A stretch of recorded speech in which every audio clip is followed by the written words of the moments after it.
Sejak penayangan perdananya pada 30 April 2022, film KKN di Desa Penari telah menjadi sorotan publik. Film horor Indonesia yang diangkat dari kisah nyata 13 tahun lalu memang menarik minat banyak orang. Kisah KKN Desa Penari versi Nur bisa disimak di bawah ini.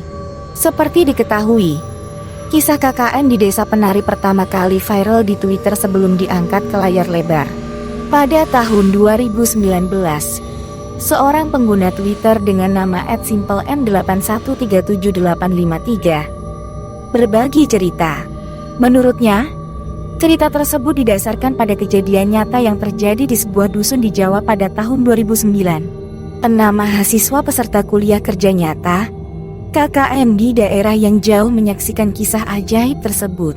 Ayu, Nur, Dia, Bima, dan Wahyu adalah nama ke-6 siswa tersebut. Kisah KKN di Desa Penari terbagi menjadi 2 versi, yaitu versi Nur dan versi Widya. Nah, dalam rendisi Nur tentang Desa Penari, seperti apa narasi lengkap KKN? Simak kisahnya di bawah ini. Nur merupakan gadis yang memiliki cita-cita menempuh pendidikan di universitas yang ia impikan sejak kecil. Bulan demi bulan telah ia lalui, hingga akhirnya sampailah dia pada semester akhir yang menuntutnya untuk menyelesaikan tugas pengabdian kepada masyarakat atau dikenal dengan KKN. Nur dan ke-6 temannya harus mencari tempat KKN sendiri, lantaran mereka tidak berkesempatan untuk turut mengikuti KKN yang telah ditentukan dari kampus. Suatu malam, Yutan sefakultas Nur baru saja membicarakan rencananya. Ia telah memiliki tempat yang cocok untuk melakukan kegiatan KKN mereka, dan Nur akan ikut dalam observasi pengenalan lokasi KKN. Nur kemudian bersiap untuk keberangkatannya ke desa yang dimaksud Ayu. Di sela-sela itu, Nur teringat bahwa ia harus segera memberitahu rekannya yang lain. Karena KKN merupakan kegiatan yang harus diselesaikan secara bersama. Nur kemudian menghubungi Widya untuk menginformasikan rencana keberangkatannya dengan Ayu untuk observasi lokasi KKN. Hari demi hari pun berlalu dan tiba saatnya Nur berangkat ke desa yang menjadi lokasi KKN. Nur pun melihat mobil kijang yang berhenti. Keluarlah Ayu sahabatnya disusul dengan seseorang laki-laki di belakangnya. Nur membatin mungkin itu Mas Ilham, kakak laki-laki Ayu yang akan mengantarkan mereka ke lokasi KKN. Ayu langsung menggandeng Nur untuk masuk ke mobilnya. Kemudian Mas Ilham membawakan barang Nur menuju mobil. Tak lama setelah itu mobil pun melaju. Di perjalanan Nur bertanya kepada Ayu, "Jauh tidak Yu?" "Paling 4-6 jam tergantung ngebut tidaknya. Yang jelas, desanya bagus, tak jamin, masih alami. Pokoknya cocok buat proker yang kita susun kemarin," jawab Ayu. Ayu terlihat begitu antusias menceritakan desa tersebut. Sementara Nur, ia merasa tidak nyaman. Sebenarnya banyak hal yang membuat Nur merasa bimbang. Salah satunya tentang lokasi, waktu dan sebagainya. Sejujurnya, ini kali pertama Nur pergi ke arah Etan, daerah timur. Sebagai perempuan yang lahir di daerah Kulon, daerah barat, ia sudah banyak mendengar rumor tentang daerah Etan. Salah satunya tentang kemistisannya. Benar saja, perasaan tidak aneh itu terus bertambah seiring dengan mobil yang terus melaju. Salah satu pertanda buruk terjadi adalah ketika sebelum memasuki kota J, di mana tujuannya kota B. Nur melihat kakek-kakek yang meminta uang di persimpangan. Ia seakan melihat Nur dengan tatapannya yang prihatin. Tak hanya itu saja, si kakek menggelengkan kepalanya seolah memberikan isyarat pada Nur yang ada di dalam mobil agar mengurungkan niatnya. Namun, Nur tidak bisa mengambil keputusan apapun sebab ada temannya yang lain yang menunggu kabar baik dari observasi hari ini. Hujan tiba-tiba saja turun. Tanpa terasa, 4 jam lebih perjalanan tersebut telah ditempuh. Mobil berhenti di sebuah rest area yang sepi sebelum akhirnya melanjutkan perjalanan. Di tengah hutan yang gelap, Nur mendengar yang memanggil-manggil namanya. Saat Mas Ilham mengomentari desa tersebut yang berada di dalam hutan, Nur tidak berkomentar. Ia hanya berdiri di samping mobil yang berhenti di tepi sebuah jalan hutan ini. Hutan tersebut merupakan sebuah hutan yang sudah dikenal oleh masyarakat Jawa Timur. Tidak lama kemudian, terlihat nyala lampu dan suara motor. Mas Ilham melambaikan tangannya. Itu orang desanya. Masuk desanya harus naik motor. Mobil tidak bisa masuk soalnya, kata Mas Ilham. Nur dan Ayu kemudian mengangguk, pertanda ia mengerti. Tanpa berpikir panjang, Nur sudah duduk di jok belakang sepeda dan mereka pun berangkat. Perjalanan kini mulai memasuki jalan setapak dengan tanah yang tidak rata, membuat Nur harus memegang dengan kuat jaket bapak-bapak yang memboncengnya. Terlihat tanah masih lembab, ditambah dengan embun fajar juga sudah terlihat di sana-sini memenuhi pepohonan rimbun. Tiba-tiba Nur melihat sesosok wanita yang sedang menari di atas batu, seakan menyambut dirinya yang datang di desa tersebut. Penari itu kilatan matanya tajam dengan paras elok dan cantik. Kemudian si wanita tersenyum seolah sedang menyambut tamu yang sudah ia tunggu. Nur lalu melihat jalan lain, tetapi Nur terkejut mendapati si wanita sudah hilang tanpa jejak. Ia sadar bahwa dirinya sudah disambut dengan sosok entah apa itu. Setelah memasuki desa, Mas Ilham kemudian berpeluk kangen dengan seorang pria yang mungkin seumuran dengan ayahnya yang ada di rumah. Pria itu terlihat ramah dan murah senyum. Dengan menyambut tangannya, Nur mendengar si pria memperkenalkan diri. Namanya Pak Prabu. Kemudian Ilham menyampaikan maksud kedatangannya untuk meminta izin diadakan kegiatan KKN di desa tersebut yang akan dilaksanakan adiknya, Ayu dan ke-6 rekannya termasuk Nur. Saya minta maaf Ham. Aku tahu kita sudah kenal lama, tapi desa ini tidak pernah dipakai untuk kegiatan KKN, kata Pak Prabu. Mas Ilham meminta tolong. Namun pada saat itu Pak Prabu dan keras sudah menolaknya hingga suasana saat itu menjadi tegang. Mereka terus memohon namun Pak Prabu menolaknya dengan ekspresi tak terduga. Begini loh Pak, maaf. Saya minta tolong, saya akan menjaga sikap di sini. Saya tidak akan aneh-aneh. Tolong Pak. Ucap Ayu membantu kakaknya. Matanya terlihat berlinangan air mata. Ia tidak pernah melihat Ayu sengotot ini sebelumnya. Terlihat mimik wajah Pak Prabu yang sebelumnya mengeras, kini mengunak. Setelah proses negosiasi berhasil, dengan persetujuan Pak Prabu dan tentu saja masyarakat sekitar, mereka resmi akan menjalankan KKN di desa tersebut. Di sana, ia juga sudah tahu proker apa saja yang akan menjadi wacana mereka selama di sana. Salah satunya yaitu kamar mandi dengan air sumur. Ia tahu masyarakat mendapatkan akses air hanya dari sungai yang ada di desa tersebut. Jadi ini menjadi ide mereka membuat sumur agar lebih efisien. Di sela-sela tengah mereka membuat proker di desa tersebut. Saat keliling desa, Nur terdiam melihat sebuah batu yang ditutupi oleh kain merah. Di bawahnya, ada sesajian lengkap dengan bau kemenyan. Nur melihat di atas batu tersebut berdiri sosok hitam dengan mata tajam, menyala merah. Meski siang bolong, Nur bisa melihat dengan jelas kulitnya yang ditutup oleh bulu. Selain itu ia juga memiliki tanduk kerbau. Tak lama, mata mereka saling bertatapan satu sama lain. Sebelum Nur mengatakan pada Ayu bahwa mereka harus pulang. Kenapa sih Nur? Kok kamu buru-buru pergi? Kasihan, Mas Ilham, udah ditungguin, ucap Nur. Mereka pun segera menaiki motor. Lalu Nur sebelum keluar dari desa itu melihat lagi sosok genderuwo yang menyeramkan. Nur, ajak Bima sama Widya, sama kenalanku Kating. Cap Ayu di dalam mobil, ngapain sih ngajak Bima? Jawab Nur, biar rame. Kan sudah kenal lama, sahut Ayu.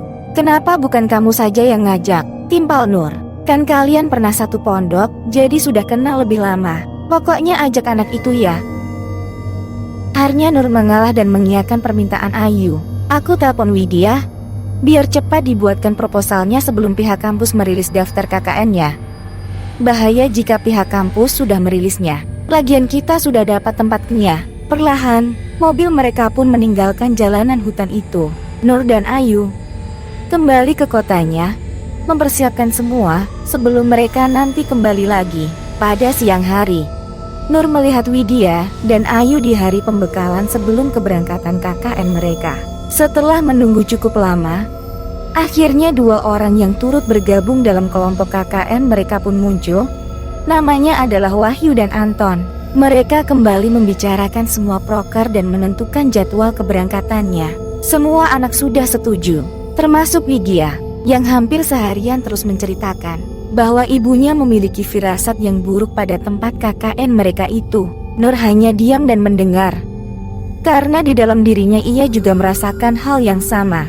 Malam keberangkatan Nur, Widya, Ayu, Bima, Wahyu dan Anton sudah berkumpul. Perjalanan dilanjutkan dengan mobil F yang sudah mereka sewa sebelumnya untuk mengantarkan mereka ke hutan tempat pemberhentian di mana nanti mereka akan dijemput oleh warga desa. Sementara Nur masih bisa melihat temannya, Widya, yang memasang wajah tidak nyaman. Nur hanya bisa berdoa bahwa mereka berangkat dengan utuh dan semoga pulang dengan utuh juga. Akan tetapi, tidak ada yang tahu doa mana yang akan diijabah oleh Tuhan. Di tengah perjalanan gerimis mulai turun. Nur hanya melihat ke jalanan yang lengang. Tepat di pemberhentian lampu merah, ada seseorang menggebrak kaca mobil elfnya. Nur begitu terkejut sampai tersentak mundur dari kursi mobil. Nur melihat pengemis tua yang terus menggebrak kaca mobil, membuat semua orang yang ada di dalam mobil kebingungan. Termasuk si sapir yang kemudian berteriak agar lelaki tua itu berhenti sembari melemparkan uang recehan dari bibir orang tua itu. Nur melihat ia berucap, "Jangan berangkat nak." Suaranya terdengar familiar, seperti suara wanita tua. Namun mereka tak menghiraukannya, hingga sampailah mereka di tempat pemberhentian. Setelah menunggu, terlihat rentetan cahaya motor mendekat dari seberang jalan setapak. Lalu Nur mengatakannya, "Itu orang dari desanya yang jemput kita." Tanpa membuang waktu, mereka pun melanjutkan perjalanan. Jalanan setapak dengan lumpur karena gerimis pohon besar dan gelap dengan kabut di sana sini mewarnai sepanjang perjalanan mereka. Saat itu, hanya terdengar suara motor berderu tanpa ada suara binatang malam atau yang lainnya. Namun, semua berubah ketika tiba-tiba saja dari jauh terdengar suara gamelan Jawa. Suaranya terdengar sayup-sayup jauh. Namun, semakin lama semakin terdengar jelas. Nur pun mengamati tempat itu, kemudian aroma bunga melati tercium menyengat di hidungnya. Ia masih mencari dari mana sumber suara itu terdengar. Nur kemudian melihat seorang wanita menunduk dengan melenggok-lenggokkan lehernya tepat di antara rumputan di samping jalan setapak. Dilanjutkan dengan ayunan gerakan tangan dan lengannya yang bergerak seirama dengan suara gamelan. Nur menyadari bahwa wanita itu menari. Ia menari di tengah malam, di tengah kegelapan hutan yang sunyi dan senyap. Terlihat gerakannya begitu anggun. Meski motor terus bergerak melaju ke desa Tukuan, Nur bisa melihat dengan jelas. Ia menari dengan sangat mempesona, seakan-akan ia bertunjuk untuk sebuah panggung yang tidak bisa Nur lihat. Siapa yang menari di malam buta seperti ini? Nur pun terdiam dalam kengerian yang ia rasakan sendirian. Ketika motor berhenti dan sampailah di desa, Nur tidak mengatakan apapun. Ia lantas melihat Pak Prabu menyambut mereka. Saat Pak Prabu mempersilahkan mereka ke tempat peristirahatan selama di desa ini, Widya tiba-tiba berkata, "Pak, kok desanya jauh sekali ya? Pelosok dari mana sih Mbak?" "Orang dari jalan raya hanya 30 menit tuh," sahut Pak Prabu. Nur hanya melihat saja. Ia tidak mau mengatakan apapun. Ia melihat wajah Ayu yang memerah entah karena malu atau apa. Mungkin Ayu merasa Widya sudah mengatakan hal yang tidak sopan sebagai tamu. Widya memang seharusnya tidak mengatakan hal itu ketika baru saja datang. Di tengah perdebatan antara Widya dan Ayu, tiba-tiba dari balik pohon jauh terlihat sosok hitam dengan mata merah seakan tengah mengintai mereka. Sialnya, hanya Nur yang bisa melihat. Akhirnya, perdebatan itu selesai. Nur pun meninggalkan sosok itu yang terlihat masih mengintip dari balik pohon. Kemudian, ia masuk ke sebuah rumah milik salah satu warga yang mau menampung mereka untuk ditinggali selama menjalankan tugas KKN mereka. Di rumah tersebut, rupanya perdebatan Widya dan Ayu berlanjut. "Kamu kok keras kepala, sudah dikasih tahu? Tadi gak sampai setengah jam," kata Ayu. Nur masih melihat. Alih-alih mengahi, Nur lebih kepikiran dengan hal lain. Salah satunya sosok Genderuwo itu, untuk apa ia mengintainya. Namun, tiba-tiba Widya mengatakan sesuatu yang membuat Nur tidak bisa mengabaikannya. "Kamu tadi dengar atau tidak? Ada suara gamelan di tengah hutan tadi," kata Widya. Namun ucapan Widya ditanggapi oleh Ayu dengan nada mengejek. "Halah, paling tadi kebetulan ada yang mengadakan acara di desa sebelah, apalagi." Nur yang mendengar itu pun membantah perkataan Ayu. "Yu, gak ada lagi desa lain di sini," kata orang dulu. Bila mendengar suara gamelan, itu artinya sebuah pertanda buruk. Malam itu berakhir. Meski perdebatan masih terus berlanjut di batin mereka masing-masing, Nur kemudian ingin mengutarakan pertanda apa yang sudah menunggu mereka di desa tersebut. "Yu, aku ingin ngomong sebentar, bisa kan?" "Ngomong apa?" tanya Ayu. Nur dan Ayu pergi ke dapur dengan wajah Nur yang masih tegang. Ia masih ingat, matanya tidak mungkin salah telah melihat sosok makhluk itu. "Apa sih maksudmu ngomong kayak gitu?" ucap Ayu ketus. "Ternyata Pak Prabu punya alasan. Kenapa melarang kita KKN di sini?" kata Nur. Ayu menjawab, "Kalau kamu ngomong begini karena perkara Widya tadi, gak masuk akal Nur. Kamu sendiri ikut aku observasi di sini. Apa ada yang aneh?" "Enggak kan, sudahlah. Cuma beberapa minggu aja." "Ia pergi," menelkan Nur. Sementara Nur tidak mungkin menceritakan apa yang ia lihat. Ayu bahkan tidak percaya dengan hal yang gaib. Di sini Nur pun mengalah lagi. "Nur." Dia memanggil. Nur pun menatap wajahnya yang sayu. Tampak ia baru saja menangis. Tidak aneh memang. Siapa yang tidak akan menangis bila merasakan hal yang bahkan tidak masuk akal seperti itu? "Bisa aku minta tolong?" ucap Widya. "Tolong jangan ceritakan ya. Soal tadi, soal aku dengar gamelan. Aku gak enak kalau sampai kedengaran warga desa. Kita kan tamu di sini." Nur pun hanya mengangguk. Namun, sebelum Widya beranjak dari tempatnya, Nur tiba-tiba mengatakannya. "Wid, deh." Keju mendengar suara gamelan itu. Malahan aku melihat ada yang menari di sana. Widya yang mendengar itu dari Nur seakan tidak percaya. Mereka pun seketika terdiam cukup lama, bingung harus bereaksi seperti apa. "Sudah Nur, jaga diri baik-baik ya. Insya Allah, gak bakal terjadi apa-apa. Kalau kita hormat dan menjunjung sopan santun selama tinggal di tempat ini." Ucapan Widya setidaknya membuat Nur sedikit lebih lega. Malam itu, Nur tidak menceritakan tentang sosok hitam yang mengintai mereka. Pada malam pertama, Nur, Ayu dan Widya tidur dalam satu kamar yang sama. Mereka sepakat untuk menggelar tikar, dengan posisi Nur ada di tengah, sementara Ayu dan Widya ada di samping kanan dan kiri Nur. Saat memejamkan mata terdengar binatang malam bersahut-sahutan, berlomba untuk menunjukkan eksistensinya. Nur tidak bisa tidur. Kemudian ia melihat dua sahabatnya sudah tertidur lelap. Ia terjaga sendirian menatap langit-langit yang berupa genting hitam dengan sarang laba-laba. Rumah desa tentu saja begini, pikir Nur memaklumi. Sekat kamar pun tidak menyentuh langit kamar, jadi Nur bisa melihat celah di sana. Ketika ia memikirkan kejadian hari ini, Nur tiba-tiba tersadar bahwa suara riuh binatang malam sudah tidak lagi terdengar lagi. Kini berganti dengan suara sunyi yang memekik membuat telinga Nur menjerit dalam ketakutan. Perasaan tidak enak tiba-tiba muncul begitu saja membuat Nur lebih waspada. Ketika pandangannya mencoba mencari cara untuk mengurangi rasa takutnya, di tengah cahaya lampu petromaksi yang memancarkan sinar temaram, di sudut sekat kamar ada sosok bermata merah mengintipnya. Nur kemudian mundur menutupi wajahnya dengan selimut yang ia bawa. Penampakan wajahnya terbayang di dalam kepala Nur.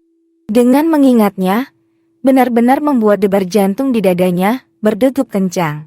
Ia masih ingat tanduk kerbau yang menempel di kepalanya serta pancaran amarahnya seolah membuat Nur semakin tersudut dalam ketakutan.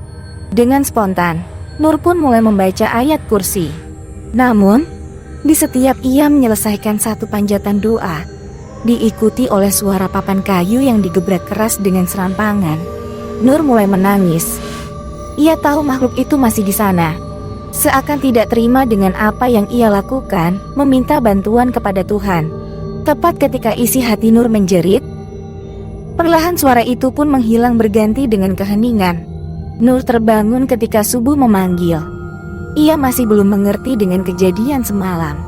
Apakah itu mimpi atau benar-benar terjadi? Yang ia tahu ia harus menjalankan tugasnya sebagai seorang muslimah yang taat.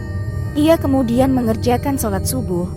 Nur berusaha meyakinkan dirinya tidak akan bercerita bahkan kepada dua sahabatnya atas apa yang baru saja menimpanya. Pagi harinya Pak Prabu mengumpulkan semua anak, mengatakan bahwa hari ini ia akan memperkenalkan keseluruhan desa dan mana saja yang bisa dijadikan proker untuk mereka kerjakan sesuai kesepakatan per anak di kelompok tersebut. Pak Prabu menjelaskan sembari berjalan, sementara menyusuri desa anak-anak mengikutinya. Mereka merasa tidak ada yang menarik dari penjelasan Pak Prabu tentang desa itu. Bahkan Pak Prabu terkesan seakan menyembunyikan sejarah desa itu. Hal ini membuat Nur semakin curiga. Selain hal-hal umum, hanya wahyu katingnya yang selalu menimpali ucapan Pak Prabu dengan candaan membuat tawa mereka pecah. Semua terasa alami, seperti KKN yang Nur bayangkan. Sampai akhirnya, mereka berhenti di sebuah tempat yang membuat Nur tidak nyaman, yaitu sebuah pemakaman. Di samping kanan kirinya banyak pohon beringin besar. Selain itu, pemandangan di pemakaman itu juga terkesan sangat aneh. Setiap batu nisan ditutupi dengan kain hitam, membuat Nur dan semua orang merasa penasaran. Apa alasannya? Nur merasakan angin seperti mengelilinginya. Ia tahu ada yang tidak beres dengan tempat ini. Seakan-akan tempat ini sudah menolak keberadaannya. Ada satu hal yang membuat Nur semakin curiga kepada Pak Prabu, di mana tiba-tiba ia teringat oleh kalimat wahyu. Kemudian beliau melontarkan ucapan yang bernada mengancam seakan-akan Pak Prabu menjaga sesuatu yang sakral di tempat itu. Pak Prabu melarang mereka melewati sebuah gerbang atau gapura yang berada di tengah hutan. Jika mereka melanggarnya maka akan terjadi sesuatu pada mereka. Apa yang Pak Prabu sebenarnya sembunyikan? Untungnya, Bima langsung menengahi kejadian itu membuat Pak Prabu kembali menjadi Pak Prabu yang sebelumnya.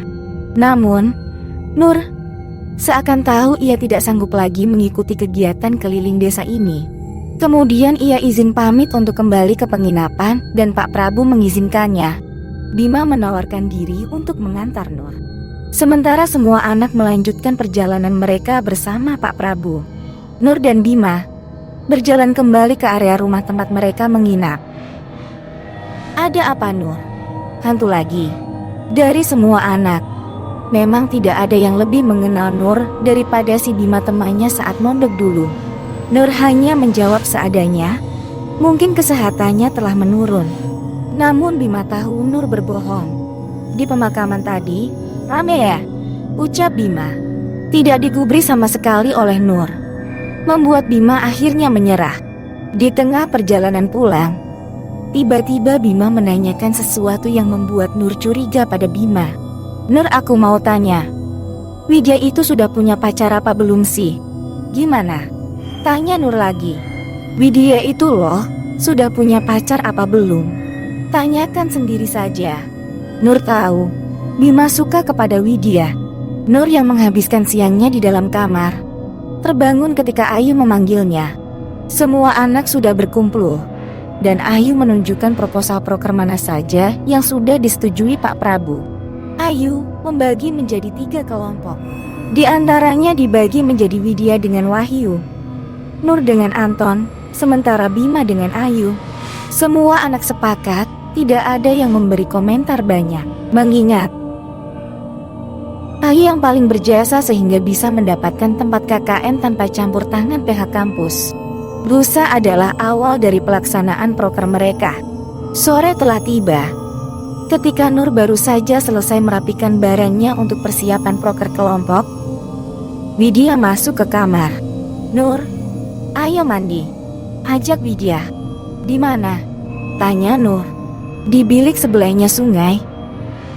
"Ada sebuah bilik kecil, tahu kan, yang bangunannya kayak kolam itu loh," jelas Widya. Nur tidak menjawab, namun setelah memikirkan bahwa ia belum mandi sejak pertama kali datang ke sini, ia pun setuju. Dengan syarat, Nur menjadi yang pertama mandi. Saat melewati sebuah mata air bernama sinden, Nur sudah merasakan perasaan tidak nyaman. Sinden itu terdiri dari anak tangga yang disusun dengan batu bata merah. Tampaknya bangunannya sudah sangat tua, namun ada air jernih di dalamnya. Nur tidak pernah melihat ada yang menggunakan air itu. Perhatian Nur tertuju pada bentuknya yang menyerupai candi kecil di belakangnya. Di pelataran candi terdapat sesajen menjadi hal yang sudah lumrah di tempat ini. Nur tidak melihat adanya gangguan saat ia mengamati sinden itu. Saat masuk, Nur langsung mencium aroma amis seperti aroma daging busuk.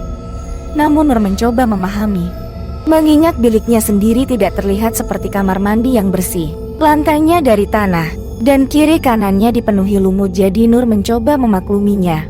Ia pun dengan segera membasuh badannya dengan air di dalam kendi. Namun ada perasaan aneh ketika air membilas badannya. Seperti terdapat benda kecil yang mengganjal saat bersentuhan dengan kulit Nur. Ketika diperhatikan, ternyata yang ada di dalam kendi air itu penuh dengan rambut. Nur kaget. Ia pun istighfar terus-menerus. Sembari ia melangkah mundur, ia mencoba memanggil Widya. Namun anehnya tidak ada jawaban apapun dari Widya. Nur yang berselimut handuk mencoba membuka pintu bilik. Namun anehnya pintu itu seperti ditahan oleh orang yang ada di luar. "Wid, buka! Wid, buka!" teriak Nur, sembari menggedor pintu yang terbuat dari anyaman bambu. Namun, tetap tidak ada jawaban apapun dari Widya. Hingga Nur menyadari di belakangnya ada sosok hitam besar sekali, sampai menyentuh langit bilik.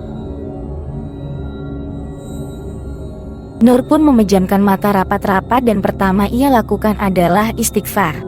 Sembari tangannya mencari batu di tanah bilik. Ketika tangannya berhasil meraih sebuah batu, Nur melemparkan batu itu. Sembari mengucap doa yang diajarkan gurunya bila bertemu lelembut, sosok pun itu lenyap. Butuh waktu untuk Nur menenangkan diri. Ia tahu ia sudah diincar. Namun kenapa ia diincar? Ia merasa tidak melakukan apapun di tempat itu. Bahkan jika karena ia secara tidak sengaja melihat makhluk itu, seharusnya bukan hanya Nur saja yang sial, tapi makhluk itu juga sial. Tiba-tiba pintu pun terbuka, di mana Widya melihat Nur dengan ekspresi ganjil. "Yi mandi, biar aku yang jaga. Cepat ya, sudah mau malam," kata Widya. Awalnya Widya tampak ragu, ia seperti mau mengurungkan niatnya untuk mandi. Tidak hanya itu, Widya seperti mau mengatakan sesuatu kepada Nur namun kemudian mengurungkannya. Ia kemudian menutup pintu. Ketika Nur berjaga di luar, ia sayup mendengar suara orang berkidung atau menyanyi dalam bahasa Jawa. Merasa penasaran, Nur mulai mencari sumber suara dan berakhir pada gemah dari dalam bilik. Nur pun takut hal buruk terjadi. Nur mencoba memanggil Widya, menyuruhnya agar ia segera menyelesaikan mandinya. Namun Widya tidak menjawab teriakannya.